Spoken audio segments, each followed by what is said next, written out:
სპორტ და ჯანმრთელ კვებაზე სასაუბრად დაუბრუნდით ჩვენ სტუმრებთან ერთად ნატა გაგუა, ექიმი, ნუტრიციოლოგი და ნინო მეგრელიძე, ფუდოგრაფი, ბლოგის ავტორი. არიან ჩვენთან სტუმრად. დიდი მადლობა ჩვენ სტუმრებს პირველ რიგში ჩვენთან მობრძანებისთვის და ალბათ პირველი კითხვა ლოგიკურად იქნება, როგორ უნდა ადამიანმა იკვებოს. ანუ აქ ჩვენ სიუჟეტშიც იყო ხოლ საუბარი რაღაცა ერბო უნდა ჭამოდა ნაკლები მცენარეული ცხიმი. არსებობს თუ არა რამე ისეთი უნივერსალური წესი ჯანმრთელი კვებისთვის, რომელიც აუცილებლად ყველა ადამიანს მოერგება. ნუ ცხადია ცალკეული მიდგომები არის ასაკის, წონის და სხვადასხვა ფაქტორების შესაბამისად. მივესალმებით ტელემაყურებლებს, მადლობა მოწვევისთვის. რა თქმა უნდა, ძირითადი პრინციპები არსებობს, რომლის გათვალისწინება ყველა ასაკში და ყველა მდგომარეობაში შეიძლება. და ეს პრინციპები მე მგონი დღეს საქართველოში გადაცემების წყალობით ბევრმა ისწავლა და იცის და ბევრი ამას იყენებს აქტუალურად თავის ყოველდღიურობაში და ამჩნევს უკეთესობას ჯანმრთელობის. აი, რამდენიმე რო უთხრათ ჩვენ მაყურებელს, მათ ვინც ჯერ არ იცის. თავარი ეგ არის ჯერადობა. ეგ უკვე თითქმის ყველა ექიმის აზრი ემთხვევა, რომ მინიმუმ 3 ჯერადი მაინც უნდა იყოს კვება, რომ ჩვენი მდგომარეობა ფიზიკური თუ გონებრივი იყოს ადეკვატური. მეორე წყლის რეჟიმის დაცვა და რაც შეიძლება მინიმალური ნახშირწყლების, უფრო მეტად შაქარი და რაღაც ისეთი სწრაფი კვების ობიექტებში რო იდება ტკბილის სასმელების გამოყენება და შეზღუდული მარილის გამოყენება დღის რაციონში. რაფინირებული წყლის დანერგვა შეიძლება, იმიტომ რომ ხშირად მაგალითად ჩემს რამდენიმე მეგობარს უთქვამს, რომ სასურველია ჩვეულებრივი ონკანის წყალი დალიო, ვიდრე ეს რაფინირებული წყალი. გაფილტრული. თქვენ ალბათ გადადუღებულ წყალს აი თუნდაც რაც იყიდება მაღაზიებში.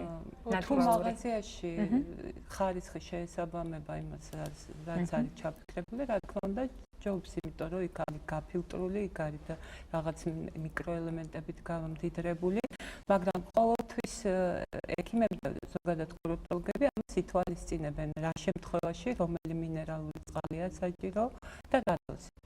იმიტომ რომ მინერალური წყლის დალევა ისე როგორც ჩვეულებრივი სასმელი წყლის არ არის მიზანშეწონილი. ნინო, უნდა გკითხო ესეთი რამე, რომ შენ ხშირად გვთავაზობ ხოლმე საინტერესო რეცეპტებს, ბლოგის, Facebook გვერდის მეშვეობით. რამდენად ითვალისწინებ ხოლმე თუნდაც აი ამ რაციონალურ კვებას, ინგრედიენტების შეხამებას, როდესაც რაღაც რეცეპტს გვთავაზობ, თუ ეს მხოლოდ გემოს შემოთავაზება?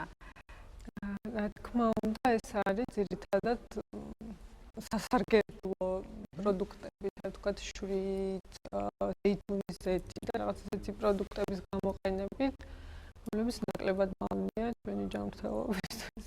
ვცდილობ ყოველ შემთხვევაში ესეთი რეცეპტები შევთავაზო ჩემს კითხველს. ნინო, შენ გარდა მკითხველისა გყავს ბავშვები, შვილები, რომლების შემთხვევაში ცოტა პრობლემურია, ხო? ბავშვებს უყვართ მეტი ტკბილეული, ნაკლები ბოსტნეული, უფრო მეტად შემწვარი ვიდრე მოხარშული. როგორ შეიძლება ეს შევათავსოთ, რომ მათ ვაჭამოთ ის პრინციპში, რაც უყვართ, მაგრამ ისე, რომ მათი ჯანმრთელობისთვის არ იყოს საზიანო და უსიამოვნო ჭამა არ ექცეთ წამებად და წვალებად და უსიამოვნო პროცესად. ანუ შევაჩვიოთ ბავშვები პატარა ასაკიდან. ჩემს შვილებს მაგალითად ბროკოლი უყვართ ძალიან. ხო, აი გაშა როგორ შეაჩვევ და შენ ალბათ მაგალითი უნდა მისახშე, რომ კარტოფილს შეიწვავ და ბავშვს მოუხარშა, რა თქმა უნდა. პროტესტი ექნება და რაღაცა ოჯახში თუ ჯანმრთელი კვება არის პრიორიტეტი, ალბათ ბავშვებს ეჩვევიან უფრო. ამ შემთხვევაში თქვენი პასუხიც მნიშვნელოვანი იქნება, ქალბატონო ნანა. საერთოდ ბავშვი ძალიან კარგი ფსიქოლოგია და ემოცილება მშობლებს, იმიტომ რომ მშობლები ყოველთვის გაცილებით უფრო ავტორიტეტია, ვიდრე ექიმი, თუნდაც ყველა საყვარელი პედიატრი. თუ გამოუმუშავებენ კვების კულტურას პატარაობიდან, მე მგონი ასაკში პრობლემა არავის არ ექნება. უბრალოდ ხანდახან არის, რომ ბავშვი აპროტესტებს, პირველობს, აქ უკვე მშობლის ნების ყოფაზე და მის უფრო დიპლომატიურ მიდგომაზეა გადამწყვეტით. პრინციპში ბავშვმა თუ გაიგო რა დოკეთდება ეს, ძალიან ყველაზე საინტერესო პაციენტებია ბავშვები, იმიტომ რომ აქვთ თავისი ზოგჯერ ჩემთვის ალოგიკური პასუხი, მაგრამ ძალიან საინტერესო საინტერესო თუ რატო არ უყვარს ან რატო აპროტესტებს უყვარს მაგრამ აპროტესტებს იმიტომ რომ ზედმეტი ზეწოლა აქვს აქ მარტო კვების რაციონის შედგენა არ არის მთავარია დიალოგი რა უნდა ბავშვს და რა უნდა ექიმს რომ თანხმდე იყოს აი ერთი ესეთი კონკრეტული მაგალითი მაქვს ჩემი დეიდაშვილი რომელიც არის დაახლოებით 10-11 წლის ბიჭი ultrafelad რო გითხრათ ვიცი რომ არასწორად იკვებება მხოლოდ ჭამს ტკბილეულს და ხორცს და მსგავსი ტიპის რაღაცებს ვერაფრით ვერ გავასინჯეთ ბოსტნეული საერთოდ ანუ არ იღებს ანუ ამ შემთხვევაში რა ტიპის მიდგომა შეიძლება იყოს სწორი იმისთვის რომ თქვათ თუნდაც ერთხელ გავასინჯოთ მე შეიძლება არ მოეწონოს ან მოეწონოს ну რა ტიპის კომუნიკაცია უნდა შედგეს ამ შემთხვევაში ბავშვსა და მშობელს შორის რომ აი ეს კვებითი რაციონი აღდგეს ნორმალური ალბათ ფსიქოლოგი უფრო კარგად გიპასუხებდათ მაგრამ ჩემი აზრით ამ უარის ანუ საფუძვლიანი რატო ამბობს ბავშვი ვარს ხო ალბათ ახსნის რაღაცა სიტყვის რატო არ უნდა და აქედან გამომდინარე უნდა გააგებინოთ რომ ეს მისი მომავლისთვის ხა ბიჭები ძალიან ორიენტირებულია უფრო რომ იყვნენ სპორტულები გუნდები რაღაც ესეთი უნდა ჩაუდოთ რის გამოც მოტივაცია გაუჩნდეს რომ გასინჯოს და მე თუ მოამზადებენ გებრიელად არავინ არ იტყვის ბოსტნეულზე ალბათ ან თქვენ ახსენეთ პაციენტები და ახსენეთ ნებისყოფა ხო რამდენად საჭიროა იმისთვის რომ თქვენმა პაციენტებმა სასურველ მიზანს მიაღწიონ ნებისყოფის ქონა ჯანმრთელი კვება გულისხმობს რიგ შეზღუდვებს თუ ეს არ არის ერთი მტკივნეული პროცესი როგორც ერთი შეხედვით შეიძლება მოგვიჩვენოს ჯანმრთელი კვება დასაწყისში თუ აი გააჩნია რა პრობლემით მართავს პაციენტი ექიმს ხო თუ ის მივიდა მხოლოდ იმიტომ რომ ჭარბი წონა აქვს და რაღაც კილოგრამები უნდა ჩააბაროს წარსულს ეს ერთია მაგრამ სამწუხაროდ უკვე გახშირდა ისეთი მდგომარეობა როდესაც არის ჭარბი წონა მარტო არ არის სიმსუქნეა და კიდე ან შაქრიანი დიაბეტია ტიპი 2 ან კუჭნაწყლავის პრობლემა აქედან გამომდინარე მოტივაციის სიღრმე სხვადასხვა როდესაც ადამიანი დაავადებულია ის უკვე მეტი პასუხისმგებლობით ეკიდება თავის მდგომარეობას და უფრო რჩევებსაც უფრო სწრაფად და ხალისით იზიარებს ასე ვთქვათ. მე ვფიქრობ ნებისყოფა არაფერს შუაშია. მთავარია სურვილი იყოს და როდესაც სურვილია და ჯანსაღი მოტივაცია უკვე იქ სხვა პრობლემას მე ვერ ვხედავ. თუ სწორად არის შერჩეული რაციონი. მე მაინც მგონია რომ ეს ჯანსაღი კვება ერთგვარი კულტურაა რომელიც პრინციპში შეიძლება ისწავლო ხო ანუ როგორ შეარჩიო რაღაცა სწორი ინგრედიენტები როგორ ასწავლო იგივე ოჯახის წევრებს შენ შემთხვევაში ნინო ხო რომელიც პრინციპში შენი ფოტოები ანუ ძალიან ბევრჯერ შემხვედრია ხოლმე ისეთი საჭმლის ფოტო რომლის ინგრედიენტებიც არ მიყვარს მაგრამ ან მაგალითად ლეღვი მახსოვს ნუ არ მიყვარს ლეღვი მაგრამ რაღაცა ისე კარგად ქონდა გადაღებული რომ ვიფიქრე ღმერთო ჩემი ჩემ ჭამდი ახლა ამ ლეღვს.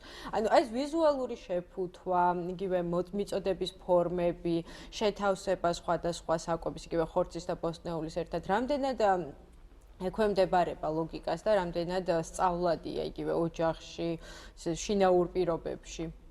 იცი რა დღეს ალბათ ინტერნეტი ყველასთვის არის ხელმისაწვდომი და თუ თქვათ არა გვაქვს საშუალება რომ კონსულტაცია დიეტოლოგთან გავიაროთ ალბათ შეიძლება გაეცნო რაღაც სტატიებს და მე უნდა ვთქვა რომ ჩვენ ფონად საუბრის ფონად შენი ფოტოები გადის მაყურებლისთვის ვიტყვი ამას ეს ყველა კერძი შენი მომზადებულია რაც აქ ხო არ ვიცი რა გადის ხო ესენი შენი ვებგვერდიდან აღარ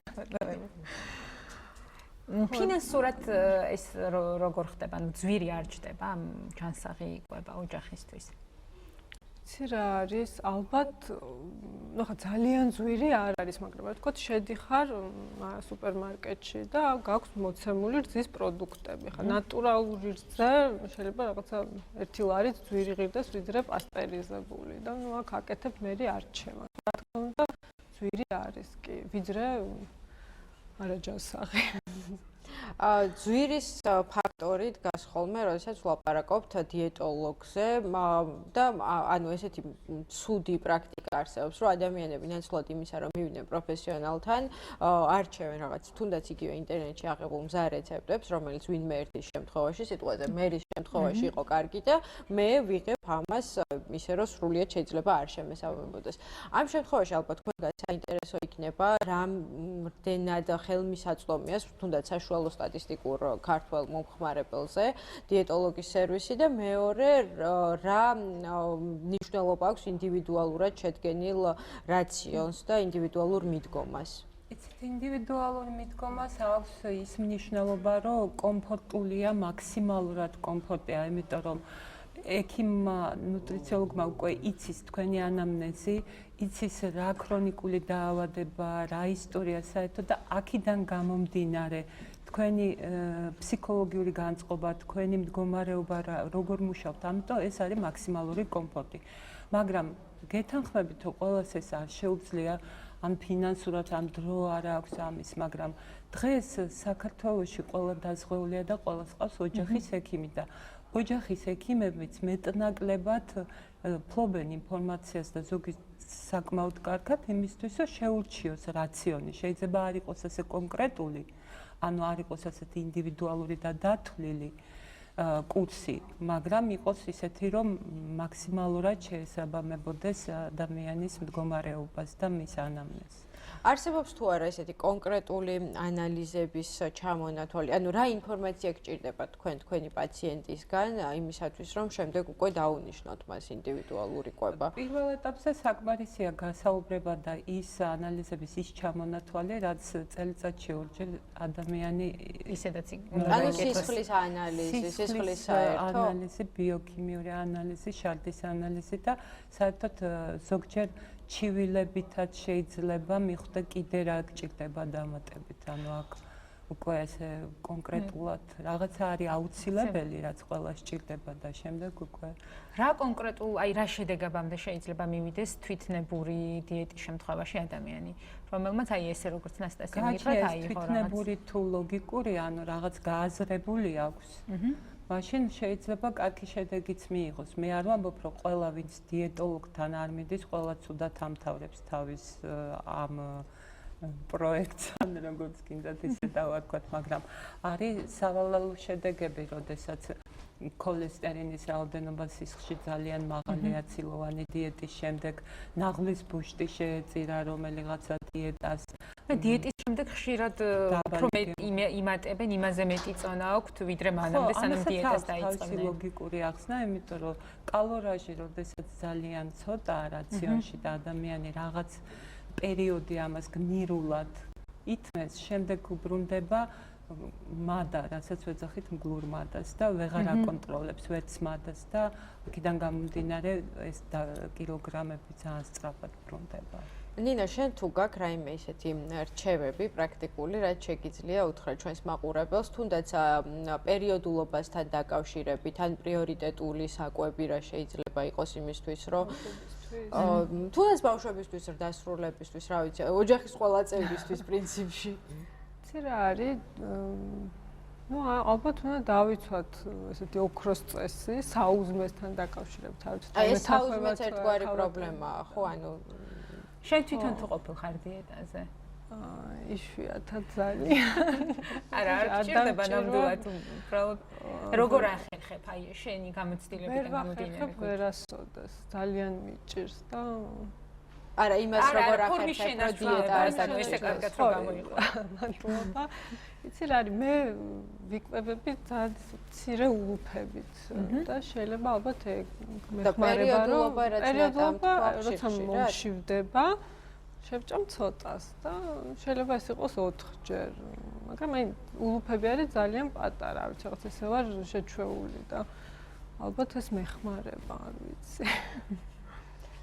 ნატა, ალბათ საინტერესო იქნება ისიც, ანუ ჩვენ საუბრობთ ხოლმე ერთის მხრივ კვებაზე, როდესაც სასურველ ფიგურაზე, ჯანმრთელობაზე საუბარი, მეორე მხრივ ვარჯიშზე, ხო და გვაქვს ესეთი კითხვები, რომ ვარჯიშის პარალელურად როგორ შეიძლება, წყალი შეიძლება დავლიო თუ არა, ან 2 საათი უნდა ვჭამო თუ არ უნდა ვჭამო.